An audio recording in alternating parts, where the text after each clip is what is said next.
welcome to VentureCat, Northwestern's annual student startup competition. My name is Melissa Kaufman, and I am the Executive Director of the Garage at Northwestern, and I will be your host this evening. Thank you for joining our first ever virtual VentureCat. We're excited to be sharing the night with viewers from around the world. During these uncertain times, we believe it is more important than ever to support student founders. All of today's prize money was gifted from Northwestern alums and sponsors dedicated to supporting student entrepreneurship and innovation. We hope that today's prize money will give our students and their startups the boost they need to thrive outside of academia. Our students' journey started in early April.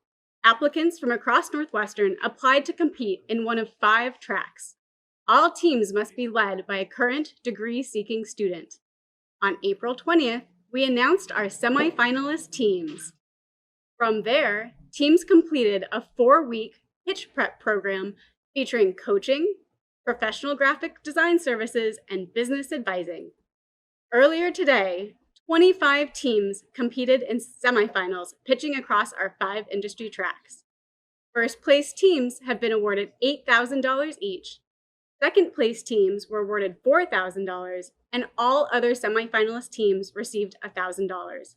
We've already awarded $75,000 in prize money today.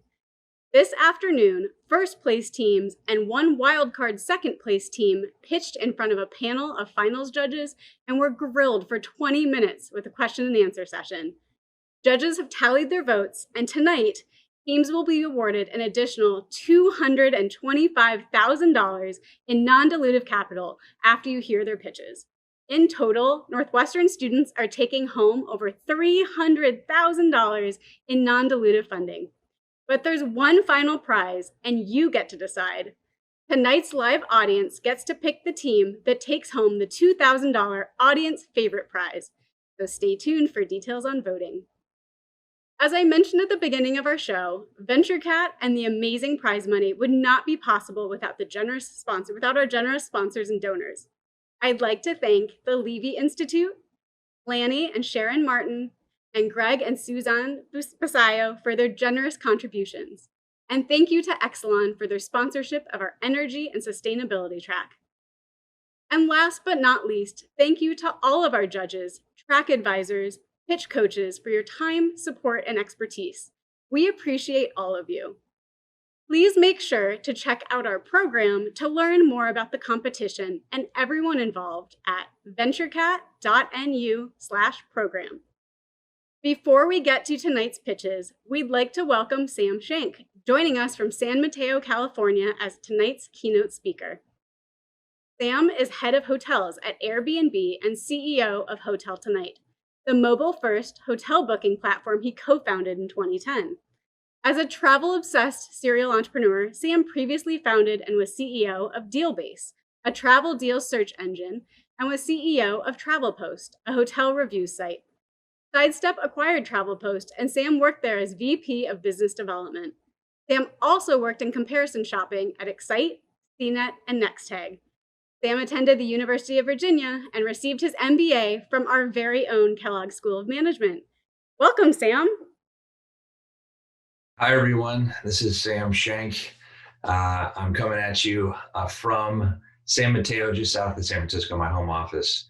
And this is a small space that we created about 6 by 6 with a bunch of odds and ends from around the house. We thought would be great for doing email a few hours a week.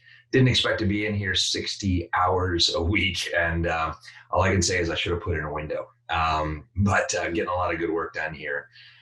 So I graduated from Kellogg in 2004 and started a few companies from that, all in the online travel space.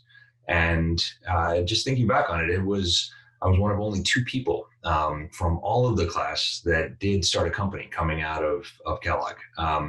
And my journey, it's just been amazing. I couldn't have done it without Kellogg and all that I learned there and the people that I met. And that I'm so glad to see that the entrepreneurship program is flourishing, that we're creating more entrepreneurs. And so it's a privilege to be with you today and to share with you some of the thoughts and advice and give some advice on what I've learned along the way since leaving Kellogg. So first of all, and this is something that I talk about with almost every entrepreneur, is to build something better and something different. I think that as entrepreneurs, our typical inclination is to build something better. And I also will encourage you to build something different. So as my example, I came out of Kellogg and I started a company that was effectively a better version of TripAdvisor. And it was called Travel Post. It was hotel reviews. And it did okay. We were able to sell it to another company, riding the wave of UGC and user-generated content at the time. But it never achieved the level of success that I was hoping for. And then I went on to build another company called Dealbase. It was basically a better version, or attempted to be a better version of Travelzoo. It never really got off the ground. It never really executed on its idea of even being better, but certainly wasn't very different in the market and didn't stand out. And so then at Dealbase, I had the idea for building an app in the travel industry, and then came up with HotelTonight. And it was so different than anything else that was on the market. It was an app-only business, which was very different back then, 10 years ago, when Instagram was just coming out, when Uber was just coming out. It had a very different look and feel. It was dark background, and we took our own photos of hotels, only 3 deals a day, only same day. It was so unique and different that it really helped it stand out in the market, in a very crowded market, and then creates the conditions for virality. So because it was so different, people were able to say, hey, this is something I should pay attention to. Hey, this is something that's unique and different. They told other people about it. And that, plus a lot of other things, really good deals, really good hotel partners, really good technical execution, thankfully by the team that I worked with, was able to create that virality and the word of mouth that really propelled the success of HotelTonight. So I'd encourage you to think not only about what you're doing better, but how is it different than anything else that's out there? Second is to focus on the distribution of your business early on. And I think about it in actually focusing on how you're going to distribute a business before you even think about building the business or what the business is. And getting people to see your product, getting people to experience it, it is so hard. And that's what I realized after the first 2 that I really would need to spend a lot more time on with HotelTonight. And there's really no build it and they will come. I've never really seen that happen. And this is an area of distribution. It's often ignored in the pitches that I've seen from other entrepreneurs. And I will ask them, like, well, what are you going to do to get the word out there? And if they don't have a crisp answer, it's going to be something that's going to be very difficult for them. So the most successful companies that I've seen have had a unique way of reaching the market.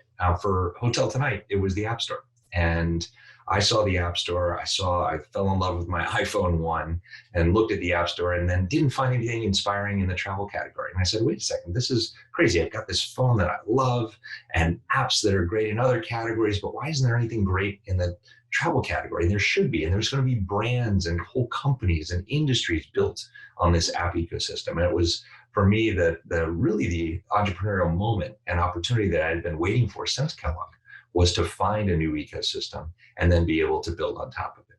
And so then I said, all right, we're going to build a travel app. What type of travel app should we build? And what skills do I have? I knew a lot about hotels. I knew a lot about deals and how important they were. I knew a lot about design, and combining all of those together came up with the idea for something that you could do only with an app in travel, which is last minute, same day, spontaneous, now called on-demand booking of something, and hotels in particular. If you don't necessarily have to come up with distribution and then come up with the product. It is an interesting way to sort of, as a thought experiment, to formulate what you'll be working on. But either way, make sure you have a bunch of different ways that you're going to distribute the product and get the word out there, and a bunch that you may even not even put in the pitch, but that you'll be working on yourself as fallbacks if the first ones don't work. Next is big growing markets. They make things a lot easier. So as you think about what to focus on, a big market's very helpful, and then a growing market is very helpful. So stacking the deck in your favor. Starting a business is so hard. You want to get every advantage possible. And choosing these growing markets and large ones, one of the key ways to do that. So look for those markets, make sure they're growing, make sure they're large, or will be large. So I'd say that HotelTonight was successful, but when the other two weren't successful, because it worked in a large market, which is online travel, one of the largest categories of commerce in the world. And then it also was riding the growth in app e-commerce and mobile commerce. And that was the market that was fast growing and I knew would be large based on how many cell phones were going to be sold. I think Apple at that point had like 2 or 3% of the market. And I thought that was crazy. I knew that they would eventually have a much bigger share because their product was so good. And so that was the bet that I made to ride that. There was also a lot of marketing that Apple was doing. Remember all the ads that there was an app for that, there's an app for that. They stopped doing those, but at the time we were able to be the app for online hotel booking or same day hotel booking, which really helped us and benefited us. So be on the lookout for those new markets, make sure they're large or will be large, and then find your angle to jump into them. The next one is knowing when to say when. So 0 to 1, starting something, doing a cold start, and then getting momentum, finding product market fit is incredibly difficult. And most of the time it doesn't work. And that's okay. And most of the time you're going to have to tweak and change along the way. And that's okay too. We did it with HotelTonight by adding 7 days, booking multiple rooms at a time, adding more than 3 deals. We expanded once we had our foothold in the market and based on what the customers needed. What I've also seen though is people continue to iterate even when there's no obvious product market fit. So for HotelTonight, we ended up having product market fit really right out of the gate. There was really great interest from Apple and they promoted us. We had a lot of press that promoted us. It was unlike anything I experienced with the other 2 businesses that I ran. And that gave us so many more tailwinds and a chance to succeed. What I didn't necessarily have was a business. So we were getting tons of downloads and people were buzzing about us, but we were doing like 3 or 4 bookings a day. And I knew that if we didn't actually start getting people to use the product as a business, we'd have this really nice sort of work of art, but that doesn't pay the bills. So I knew that we would have to make sure that we saw the business traction. I gave myself a very short runway. It actually was because we didn't have any money that I gave it a short runway. But fortunately, we were able to see the numbers continue to grow. And that gave us confidence that we were actually had a business. And so we moved forward. But if we hadn't, then I probably would have walked away from it and done something else. I think time is just the most precious commodity that all of us have and the most precious resource that all of us have. And I hate to see entrepreneurs that are continuing to iterate on an idea. And they might be successful, but odds are it's not going to become successful all of a sudden and very hugely successful if they didn't find success in the first go to market or out of the gate. And so what I see that there's a lot more odds of success in trying something different and then moving on from there. But the key is not to be emotionally attached to something and keep on banging your head against the wall about why it's not working. Ultimately, sometimes things just don't work. It could be a moment in time. It could be that the market isn't ready for what you're doing and you can come back to it. Okay, next is after you have product market fit and you're growing, or even potentially before then, is to define your culture early and precisely and visibly.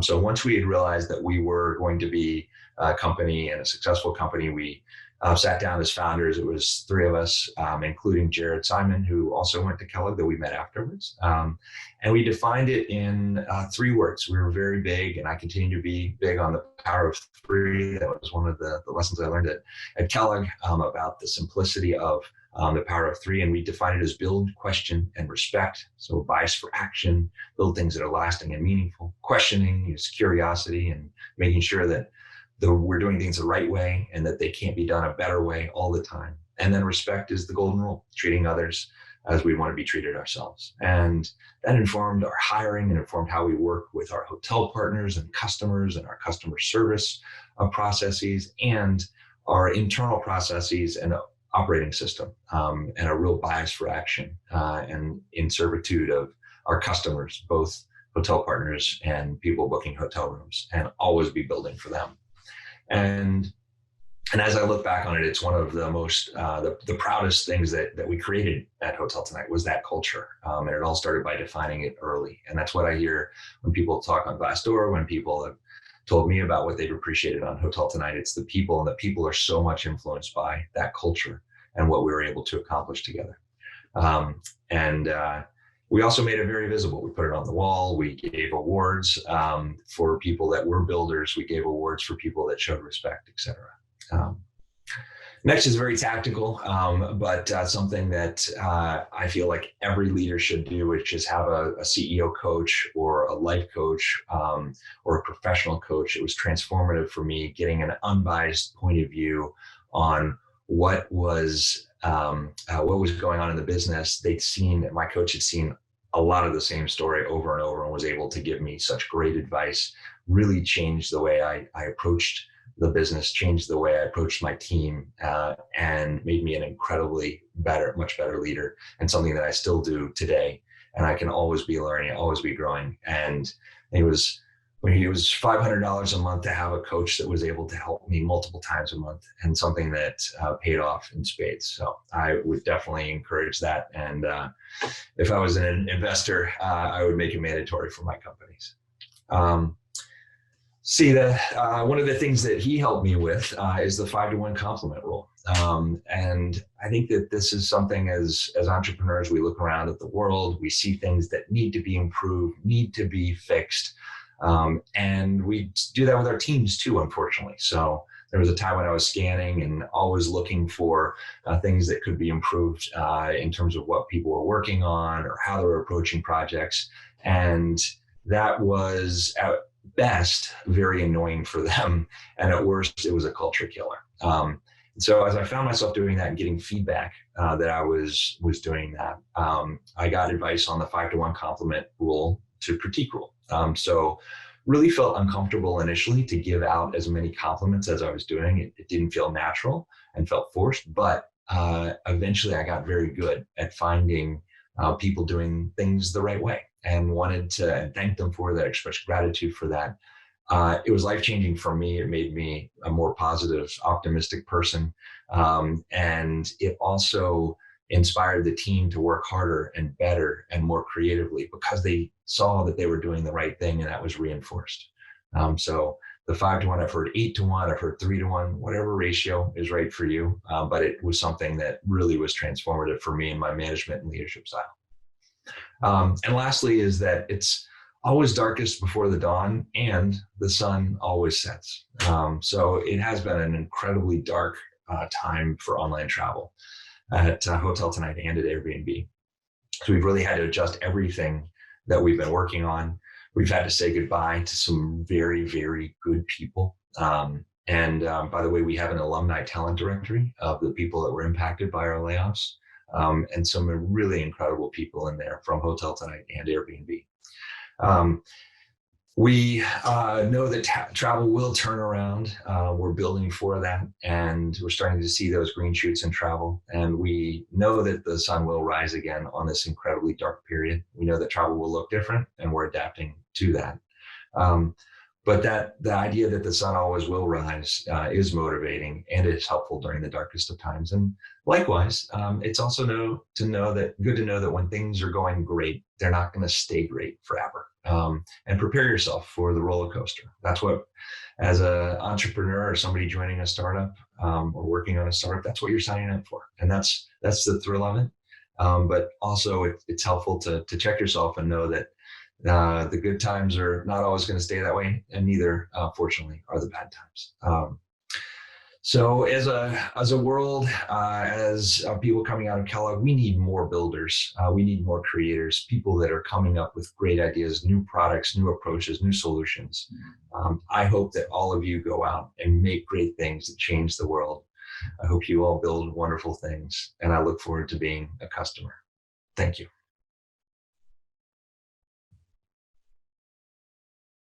Thanks, Sam. And now on to our 6 finalist pitches.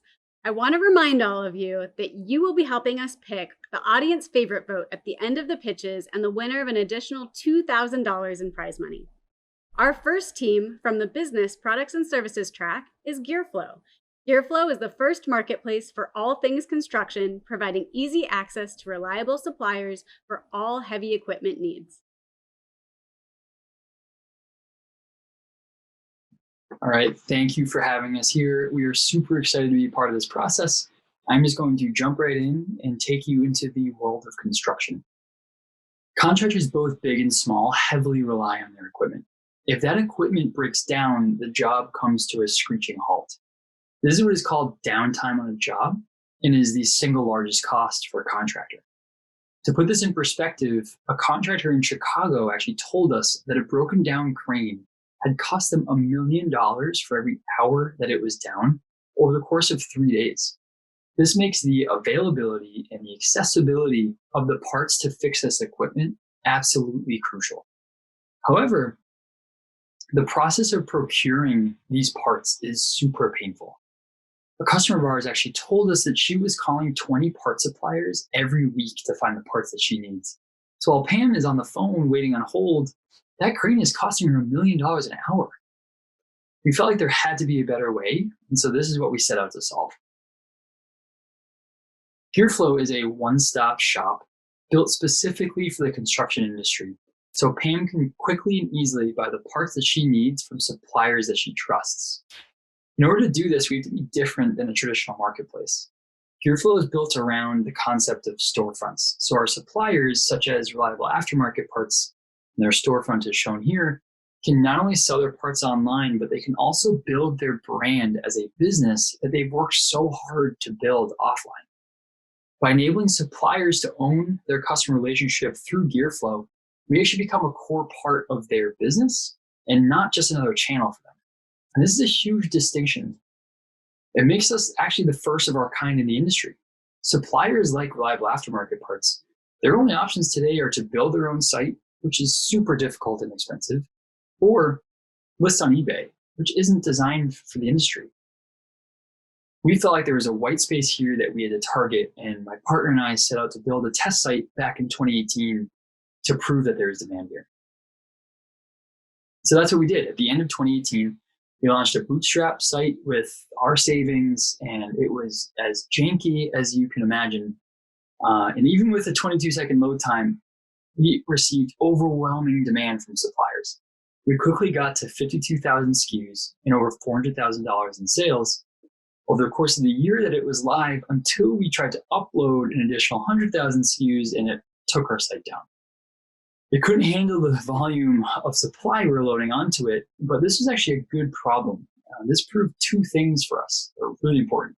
One, it proved that there was a clear demand for what we're building, but more surprisingly, two, our customers weren't just your do-it-yourselfers that had a dozer in their backyard that they needed a part for once a year. 70% of our customers that were coming to the site to buy were power buyer businesses. These are contractors, equipment repair shops, equipment rental companies, and distribution centers that buy parts on a regular basis to keep the equipment going that their business so heavily relies on.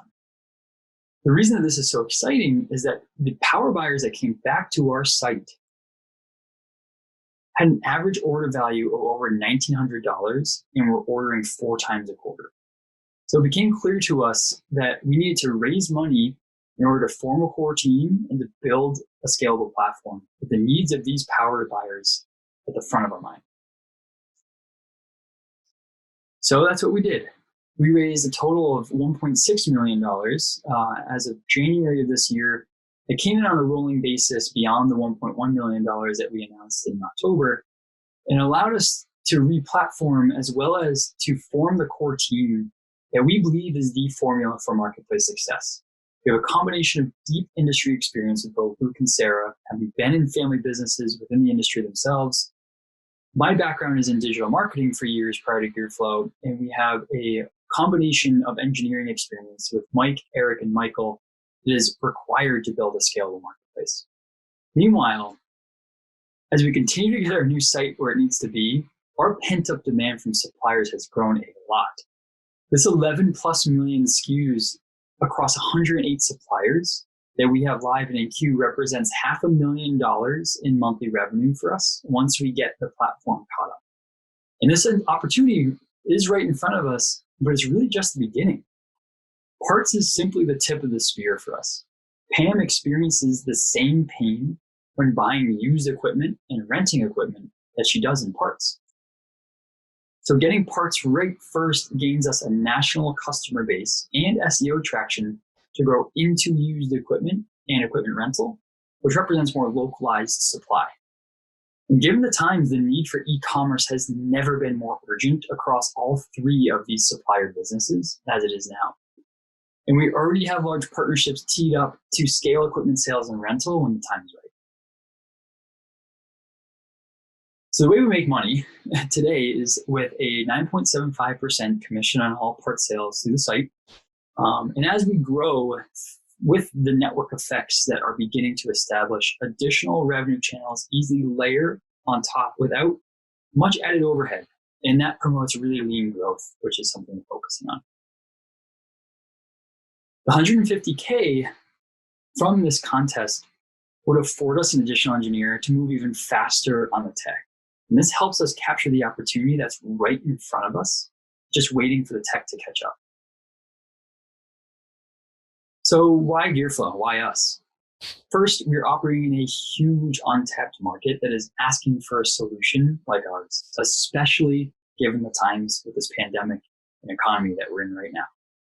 We have a ton of pent-up demand, like I talked about, and we now have a state-of-the-art tech stack and a one-of-a-kind team to execute and build upon. We truly believe that it's not a matter of if, it's a matter of when this opportunity is captured. And we believe that GearFlow is the one to do it, and there's truly no better time than now. So with that, I want to thank you for the time, and thank you for allowing us to be a part of this VentureCat process. Our second team from the Consumer Products and Services track is Cade. Cade is a platform that brings gamers together to easily keep track of video game wagers and statistics.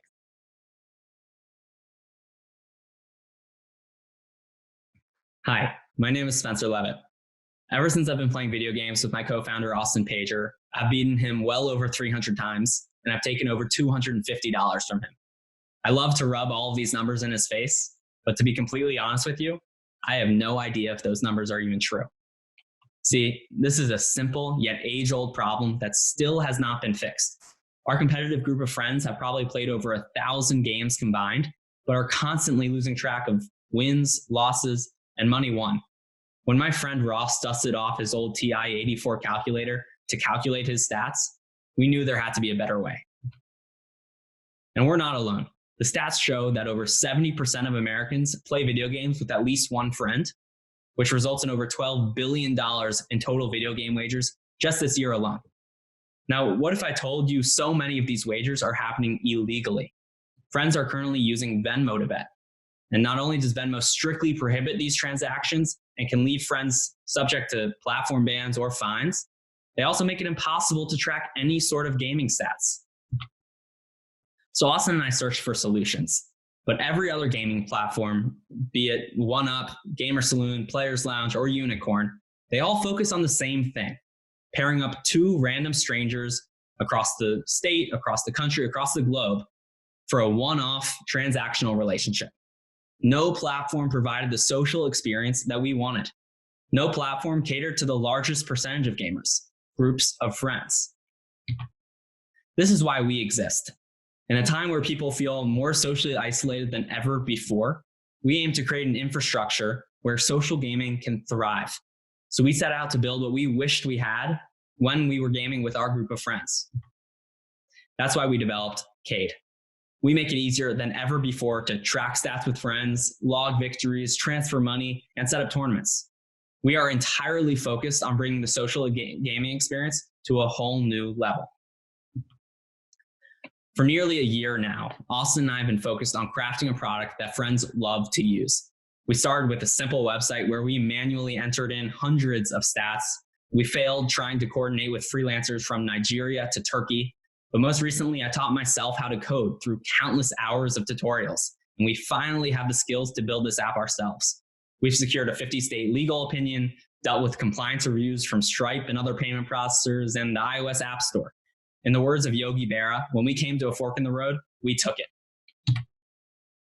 So here's how it actually works. All you have to do is come onto the app, add friends, and play games on your own time.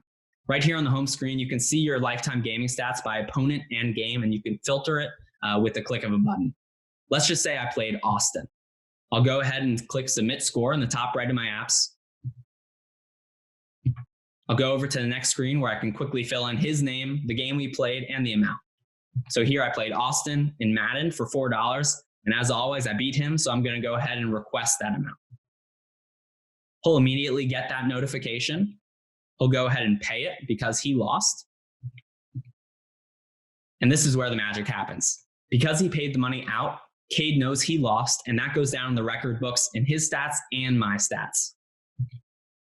Now that Austin has an itch to get his money back, he heads over to the tournament screen. And we can see he's already registered in quite a few tournaments, one of these being the NU FIFA 20 Xbox tournament. So let's say he clicks on that. We'll be immediately taken to a bracket screen that Cade automatically generates for each tournament, where you can track your path from start to crown.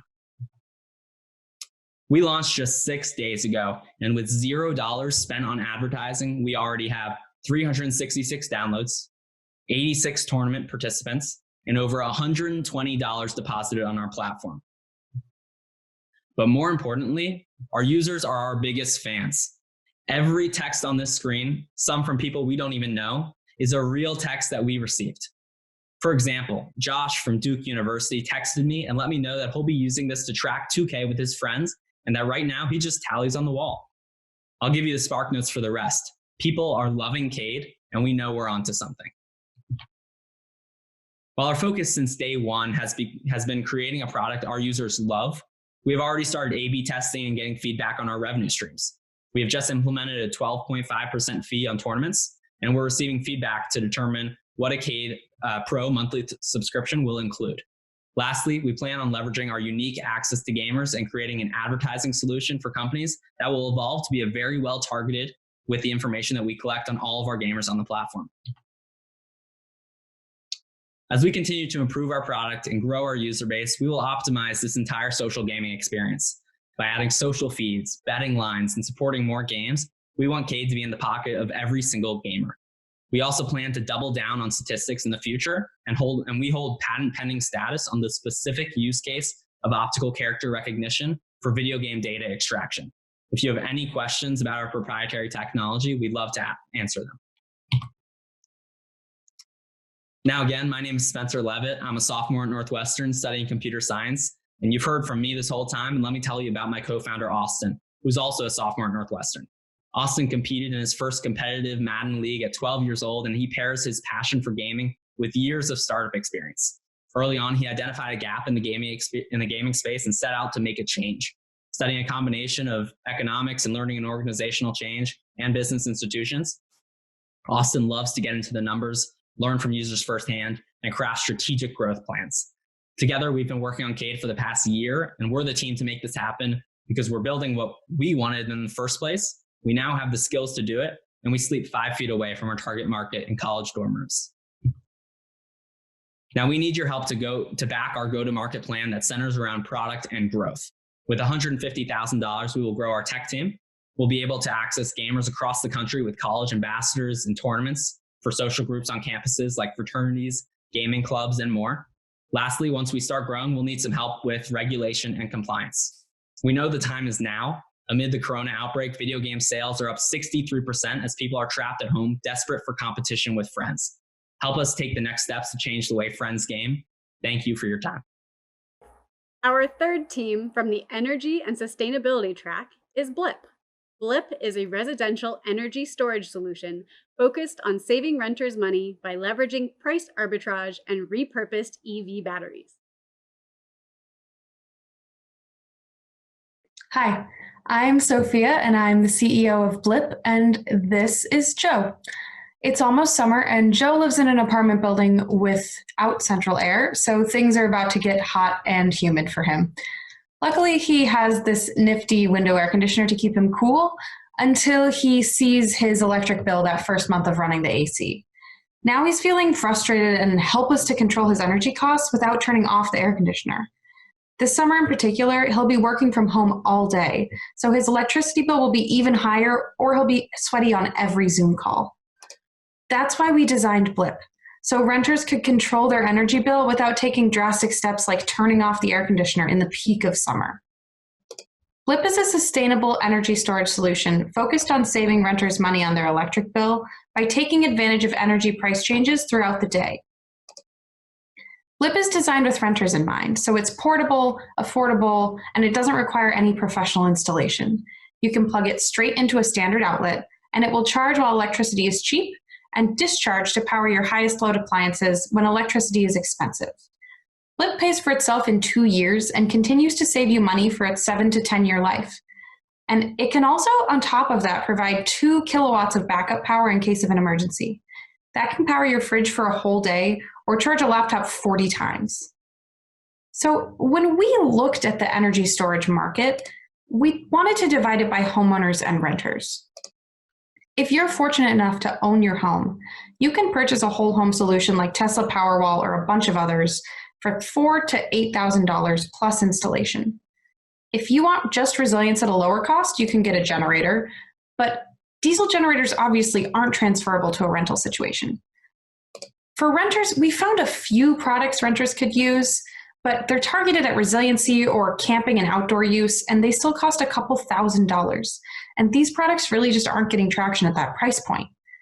Renters make up 36% of US households, but none of these products cater to their needs. With this landscape in mind, we identified a white space for value-focused renters, and we set out to test this space by gathering information from over 100 potential customers across the US. We took 3 key insights from all that data. First, potential customers are much more concerned about cost than they are worried about resiliency. They love resiliency as a perk, but they don't want to pay for it outright. Second, customers want someone in their corner that's not the utility. They're willing to pay a third party to help them keep money in their own pocket. And most importantly, 90% of the people we spoke with are not willing to pay more than $600 for a product like this. Suddenly, that previous slide made a ton of sense. Competitors in this space aren't getting any traction because they're missing on the price point and just trying to sell resiliency. So in order to be successful, we have to deliver Blip at a fraction of our competitors' cost. So we dug into the unit economics of these storage products, and we weren't surprised to find that new lithium-ion modules are the primary cost driver at $200 to $400 per kilowatt hour. We knew if we wanted to get our price down, we were going to have to find a new source for these batteries, and we also know they're in all sorts of products, including electric vehicles. So we went to speak with a bunch of battery suppliers, and these suppliers gave us the news that really makes our product possible. We can get retired, repurposed electric vehicle lithium-ion modules for $50 a kilowatt hour instead of $200 new. This is the breakthrough that we needed. Now with these $50 modules, we can charge $500 for Blip and still keep a 50% contribution margin for our product. Even luckier for us, there's been an exponential growth in electric vehicle sales starting in around 2010. That's important because these vehicle batteries are retired after 8 to 10 years of use, which means they're just starting to be available. These batteries still operate at 80% of their original life, and they can be used in our product for 7 to 10 years. By the end of this year, more than 20,000 electric vehicle batteries will be retired, and without repurposing, most of them will end up in a landfill.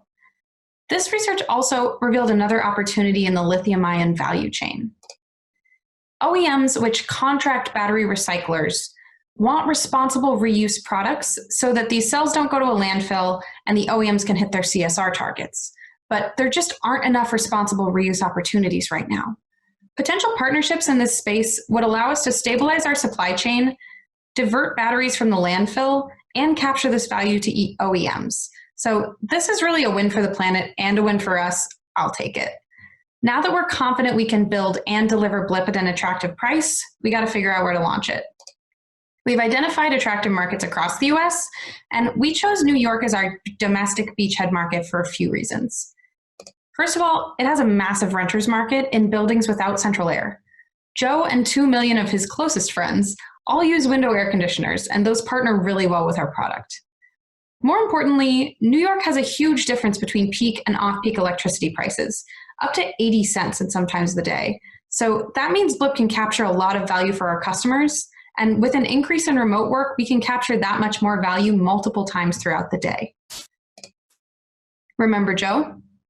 Now, thanks to Blip, he has options to decrease that bill without turning off his air conditioner. He can just go to a DIY store, purchase Blip for $500, and start saving money as soon as he brings it home. Over its lifetime, Blip will save him over $2,000. So with conservative penetration estimates only in New York City, we expect 20 to 25 million in revenue by year 5, and that's just the beginning. We've identified partnerships and other potential revenue streams that we can tap in the future, and we've got a great team to take us through the next critical steps to bring Blip to market. Building on our business backgrounds, we also have a previous experience in engineering, strategy, operations, and federal and state energy policy. So we're on a mission to bring Blip to market. With your support, we can tackle our 2 key steps: patenting our methods design and building and testing professional prototypes. We also want to make sure we perform additional customer research to see how values have changed, especially given the pandemic, and to develop those supply chain partnerships we talked about. So thank you so much for zooming in on our product, and we'll be happy to take any questions you have. Thanks. Our 4th team from the Life Sciences and Medical Innovations track is B-Vitals. B-Vitals is a digital health company that embeds a child's behavioral health into the standard pediatrician visit.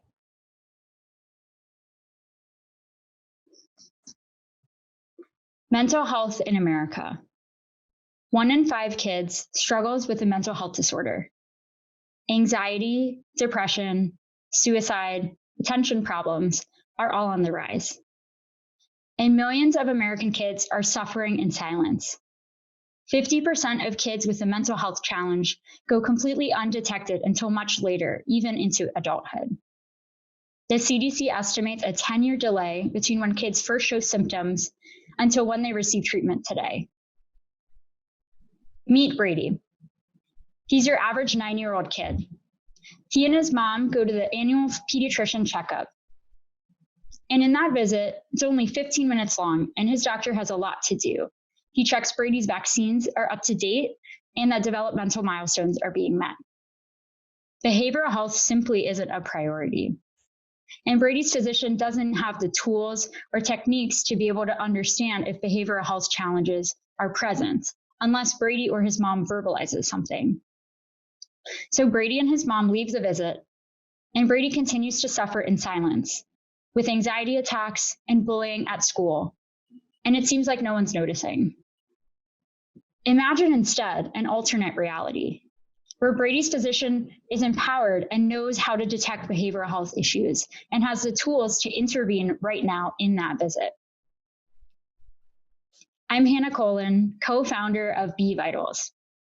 B-Vitals is a HIPAA-compliant online assessment tool that empowers pediatricians to incorporate behavioral health as part of the standard visit. Our team brings together years of dedicated clinical expertise.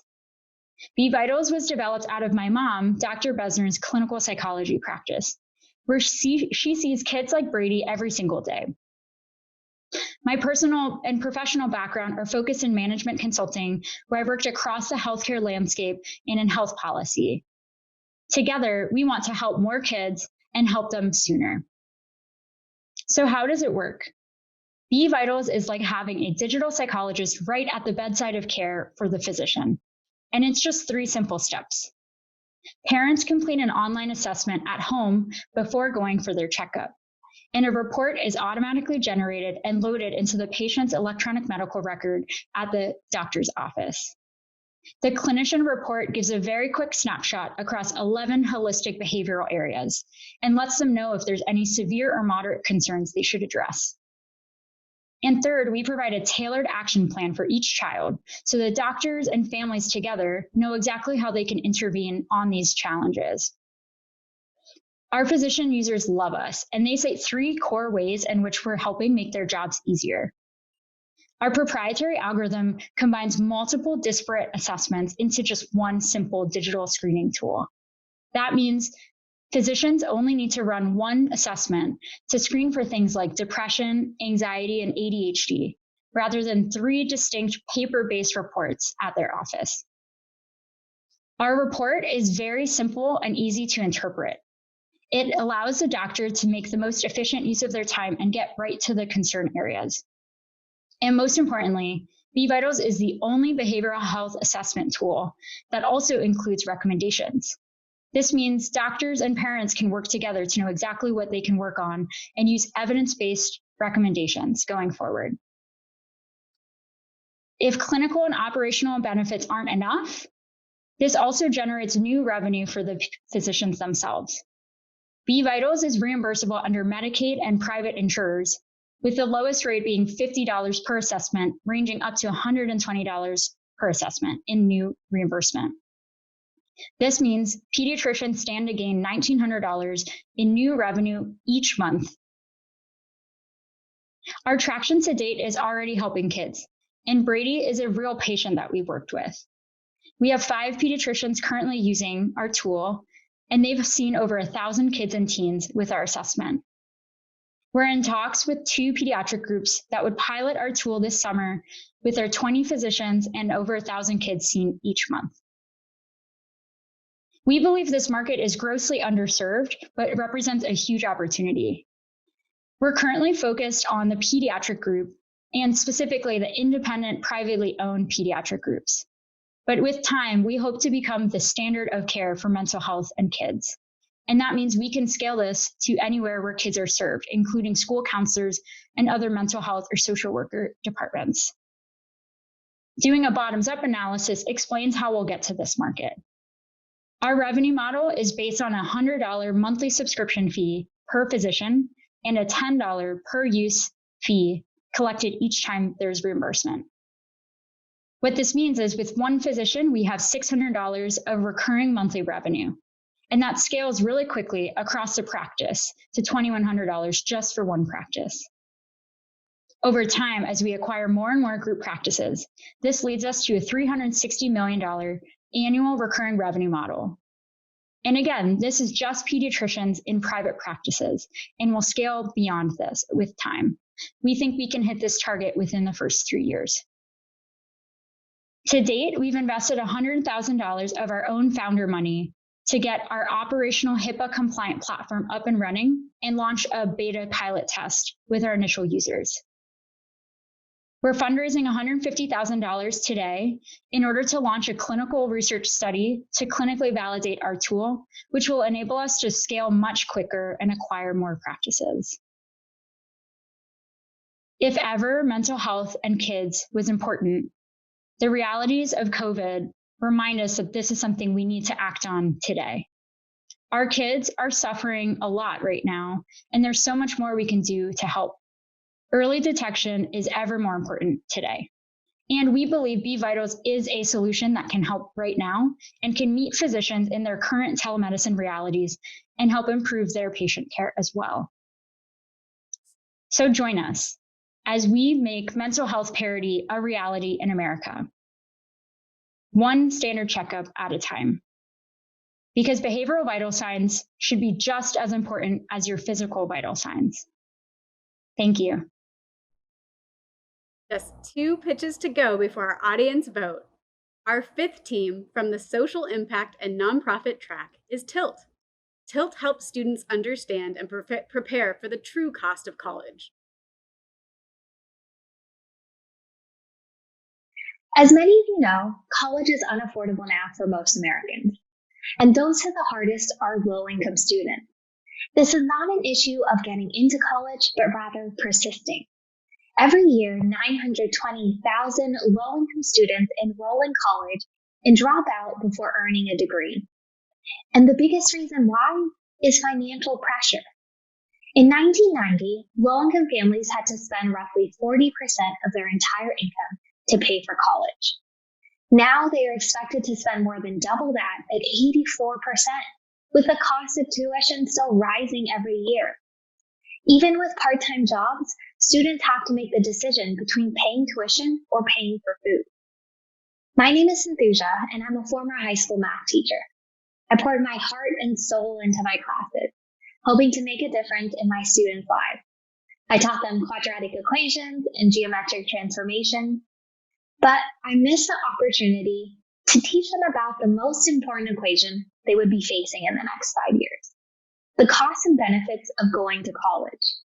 College is one of the biggest financial investments students make, yet I was not preparing them to do the calculations for this decision. I came together with a group of former educators and innovators passionate about this problem. Amy Sandos has been focused on helping students find purpose and navigating their next step for a large school system. Ron and Patty have worked on growing and scaling impactful edtech products. And Myron is our finance and strategy expert. We wanted to create a solution that we wish had existed for our students. Tilt helps students understand and prepare for the true cost of college. Colleges advertise their cost of attendance online. But what many people don't know is a lot of students receive grants and scholarships, whether that's in the form of merit or need-based aid. These grants are deducted from the cost of attendance, leaving students with the true cost they are expected to pay. We help students understand the financial implications throughout their entire college application journey. From the fall, when students are searching for colleges and curating that final list, to helping them apply and fill out financial aid forms, and to making that final decision in the spring of where to go. In the fall, when students are searching for colleges, we take their GPA, SAT score, and family income to estimate the need and merit-based aid they will receive from each college. We then make sure they're applying to at least a handful of affordable colleges. Just focusing on college fit is a luxury that my students can't afford. Then, once students have been accepted into college, we use text recognition software to analyze their financial aid packages and help them compare across their choices. We look at their costs, merit aid, need-based aid, scholarships, and loans. What makes us truly unique is that we feed this data into our algorithms to improve our projections for the next class of students applying to college. We also have curated content to help students make a financial plan and budget for college.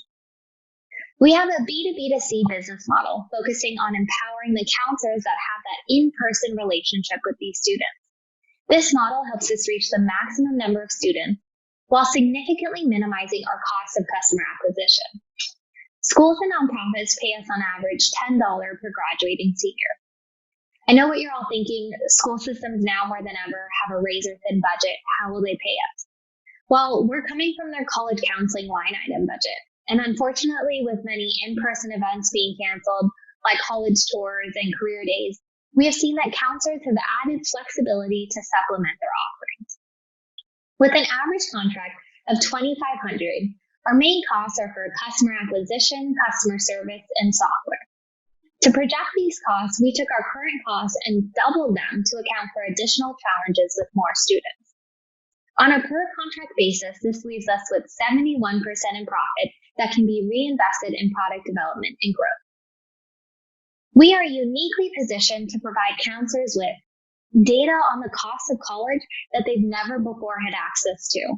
We're bringing a new level of transparency to college pricing. We also help them understand the unique financial situation each of their students is in and give them the tools to coach their students through their best options. And finally, we have up-to-date training materials to help them stay on top of financial aid topics. This past year, we helped 128 high school seniors in Chicago and generated $2,000 in revenue. Our customers included one college access nonprofit, 2 Chicago public schools, and 1 charter school. For the next year, our goal is to serve 2,500 students. 2 customers have already confirmed that they would like to scale to their entire senior class next year. They saw their students coming back to our service time and time again, and they said that they were finally able to provide students with personalized financial advice. We plan to continue to grow within the networks we already have a footprint in. Then longer term, we are in talks with large college access nonprofits and charter systems who are just waiting for us to scale our product. This year, we were able to save a student $2,000 on average. Across 4 years, that's a total of $8,000. So for the 128 students we worked with, we were able to find them $1 million in college savings. Next year, we plan to help 2,500 students save over $22 million. And in year 3, we're on track to help students save over $218 million. Over the next 6 months, we've laid out key milestones for sales and software development to reach our year 2 and year 3 growth numbers. This grand prize will help us take our idea from an MVP to our own software product. I'll be working on this venture full-time and will be hiring freelance engineers and sales executives to ensure that we meet our year 2 and year 3 goals. This tool has the potential to impact thousands of young people at one of the most important inflection points in their lives. We want to see them enroll and graduate from affordable colleges and live financially stable lives. I'm passionate about this problem and solution and believe now more than ever, we need to empower young people to understand the calculations of going to college. Thank you. You have your cell phone ready? Because audience voting begins after our next and final pitch. Our last team from the business to business track and our wild card is Where IQ. Where IQ is an asset-light distributed fulfillment platform that enables online sellers to offer same-day and next-day delivery experience.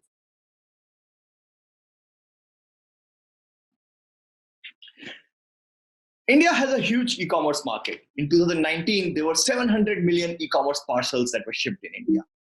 Everybody knows about Amazon and Flipkart, which have a large market share and are famous across the world.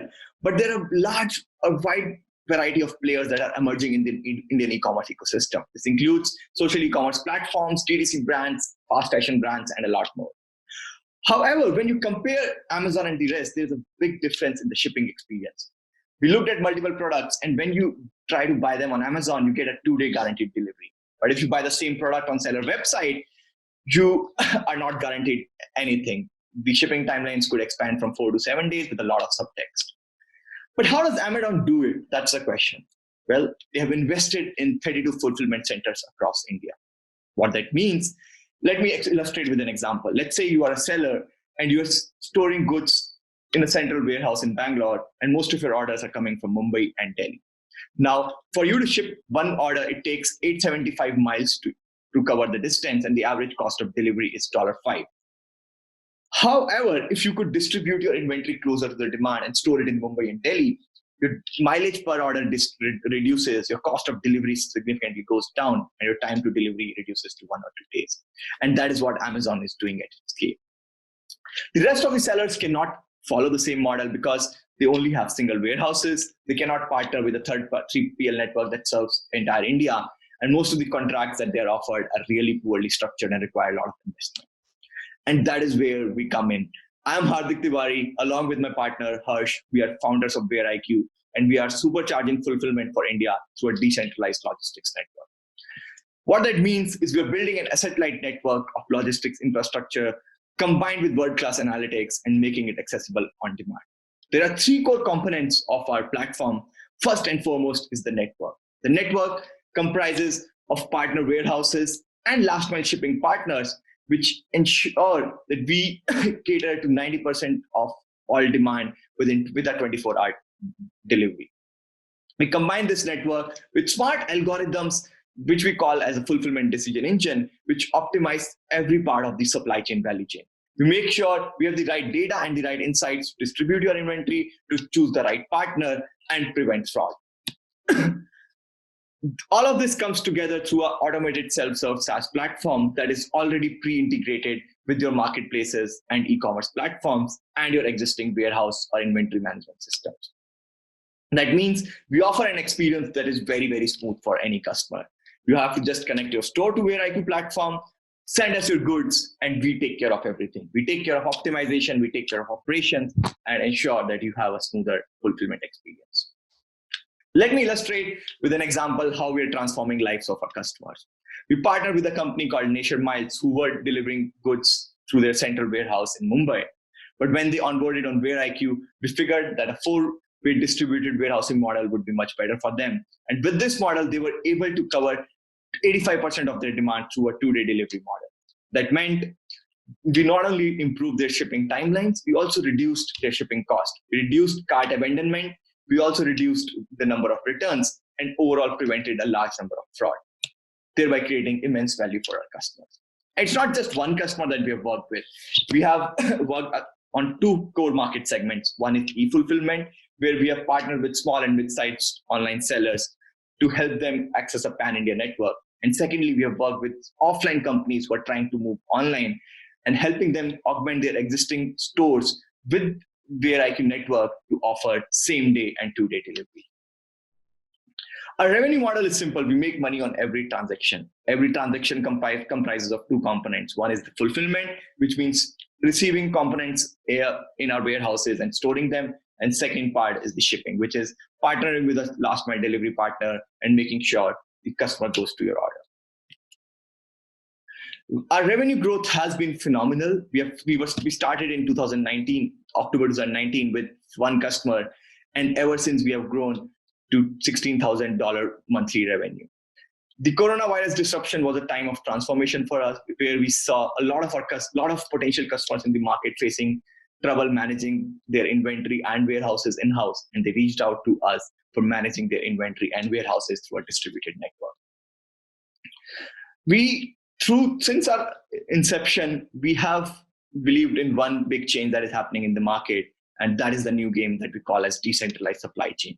And we believe the current ecosystem in the supply chain, which includes 3PLs, shipping softwares, and warehousing listers, they are not well structured to deliver the same experience or the same network or the same technology optimizations as VentureIQ, and that gives us a distinct advantage.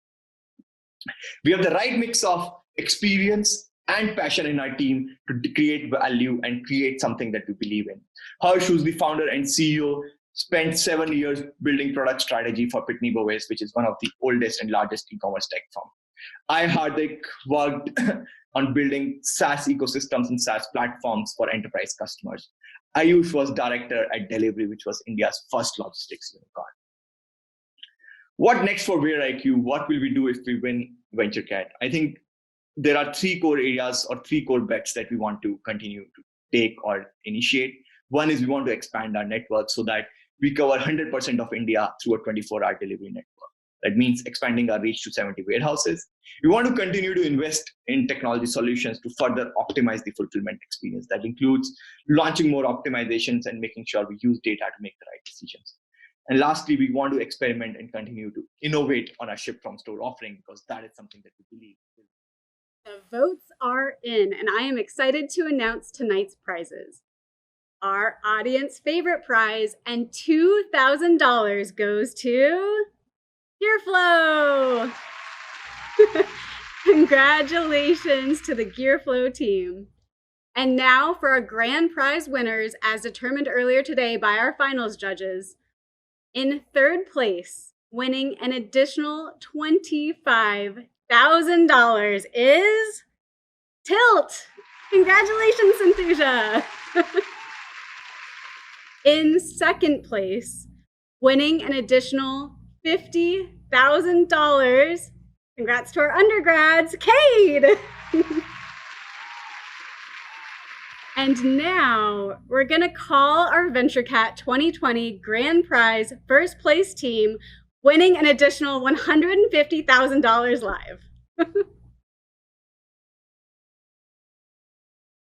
Hi, you've reached Ben Preston. Sorry, And we got his voicemail, which is too bad. Well, congratulations to Ben Preston and the GearFlow team, our grand prize winner.